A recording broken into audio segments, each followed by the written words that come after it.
طيب المرأة دايما يعني تسعد انه اخذة راجل اصغر منها سنا. بتحس يعني في سنك لا ينطبق لانه لسه بدري لسه بدري على المشاعر بتحس لانه هي انه لسه مطلوبة، لسه مرغوبة، لسه الشباب الصغير بينغرم فيها، لسه يعني انه بتعيش الحياة، بتجدد الشباب، كل ده.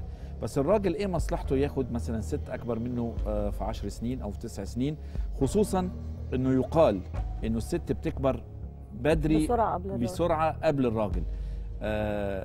يعني ايه مصلحته في ده؟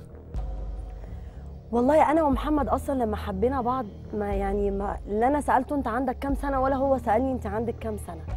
انا كان بالنسبه لي بس انا هتكلم بصراحه جدا، كنت دايما بشوف اللي هو يا اختي كميله كده، يعني كنت شايفاه اللي هو صغير، فكنت بكلمه من باب النصيحه دايما. يعني كنت زي ما وليد يمكن قال في التقرير، انا اتفاجئت بشخصيه محمد، لان انا كنت فاكره ان الناس بتوع المهرجانات دول ما عندهمش فكر، مجرد حد جات له فكره بمنتهى السهوله جاب لابتوب وجاب نزل برنامج اوتو تيون ونزل لوبايه وفجاه بقى بيعمل مزيكا.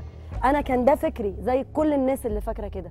فلما رحت واشتغلت معاهم اتفاجئت بحاجه تانية خالص، اتفاجئت ان الناس دي لا دي عندها فكر، والناس دي عايزه تقدم فن اسمه راب شعبي، والناس دي مش هم اللي بيغنوا كل الاغاني. بقالكم قد ايه متجوزين؟ بقالنا 9 شهور او 10 شهور. وتفتكري من دون زن ومن دون حسد يعني الزواج ده هيستمر قد ايه؟ هيستمر لحد ما اموت، لاني دايما بدعي ربنا سبحانه وتعالى من كتر ما انا بحب محمد ان يا رب اموت وانا في حضنه، فمش عايزه حاجه من الدنيا خلاص غيره يعني.